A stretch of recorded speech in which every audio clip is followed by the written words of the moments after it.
بزرگ ہیں جن کا نام ہے حضرت فضیل ابن ایاز رحمۃ اللہ تعالی علیہ. فضیل ابن ایاز یہ خواجہ معین الدین چشتی رحمۃ اللہ علیہ کے مشائخ میں سے ہیں. کہتے ہیں میں پہلے ڈاکو تھا. کیا تھا؟ بلکہ ڈاکو کے بھی سردار تھے. خود بتاتے ہیں کہ میں جنگل میں گیا, میرے ساتھی ساتھ تھے. ایک قافلہ آیا اور ان میں سے ایک بندہ قرآن کی تلاوت کر رہا تھا. الم یأن للذین آمنوا ان تخشع قلوبهم لذکر اللہ. ایمان والو ابھی بھی وقت نہیں آیا کہ اللہ کی بارگاہ میں آ جاؤ. ابھی وقت نہیں آیا کہ اللہ کی بارگاہ میں آ کے جھک جاؤ. کہتے ہیں میں نے سنا دل کی دنیا بدل گئی. دل کی دنیا بدل گئی. حضرت فضیل ابن ایاز کہتے ہیں میں نے سچی توبہ دل میں کر لی, یا اللہ آج کے بعد چوری ڈاکہ نہیں کروں گا, بلکہ جن جن کو میں نے دکھ دیا ہے, جن جن کو پریشان کیا, ان سے جا کے معافی مانگوں گا. حضرت فضیل کہتے ہیں میں نے دل میں ارادہ کر لیا, میں چوری ڈالنے سے ہٹ کر میں لگ گیا عبادت پہ. جو میرے ساتھی تھے, پیروکار تھے, انہوں نے دیکھا حضرت جی کیا ہو گیا آپ کو؟ کہا میں نے اللہ کی بارگاہ میں سچی توبہ کر لی, اب میں ڈاکہ نہیں ڈالوں گا. انہوں نے کہا حضور اگر ہم چوری کرنے میں پیروکار تھے تو اب توبہ کرنے میں بھی آپ کے پیروکار ہیں. ان سب نے توبہ کی, وہ سارے اللہ اللہ کرنے لگ گئے.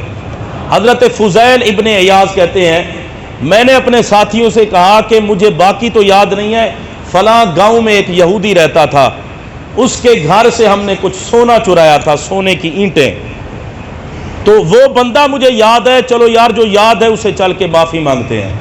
حضرت فضیل اور ان کے ساتھی چل پڑے یہودی کے پاس. وہاں جب پہنچے یہودی سے کہنے لگے ہمیں معاف کر دے, ہم نے اللہ کی بارگاہ میں سچے دل سے توبہ کر لی ہے, آج کے بعد ہم ایسا کام نہیں کریں گے. وہ یہودی کہنے لگا جو میرا مال لوٹا ہے وہ واپس کرو.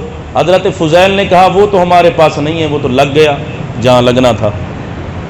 چونکہ یہودی کہتا ہے میں نے تورات میں پڑھ رکھا تھا کہ بندہ مومن اگر سچے دل سے توبہ کر لے, اور بندہ مومن کی شان یہ ہے وہ مٹی کو ہاتھ لگا دے تو اللہ سونا بنا دیتا ہے.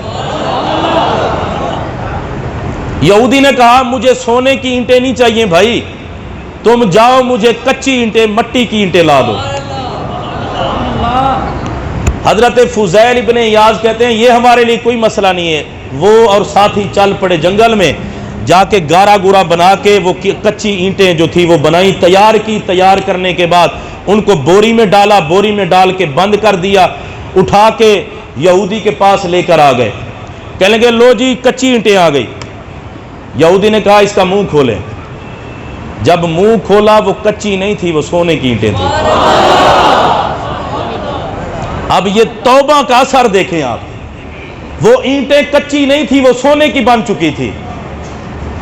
حضرت فضیل ابن ایاز کہنے لگے یار ہم نے اپنے ہاتھ سے یہ بنائی ہیں, ہاتھ سے بوری میں ڈالی ہیں, ہاتھ سے پکڑ کے لائے ہیں, ایک لمحے کے لیے بھی یہ بوری ہم سے غائب نہیں ہوئی, تو پھر یہ معاملہ کیا ہو گیا, یہ ماجرا کیا ہو گیا؟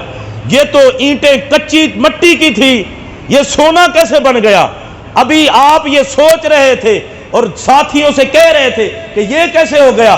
غیب سے آواز آئی, فرمایا او فضیل ابن ایاز تم نے توبہ ایسی سچی کی ہے, تیری سچی توبہ کی وجہ سے ہم نے مٹی کو سونا کر دیا ہے.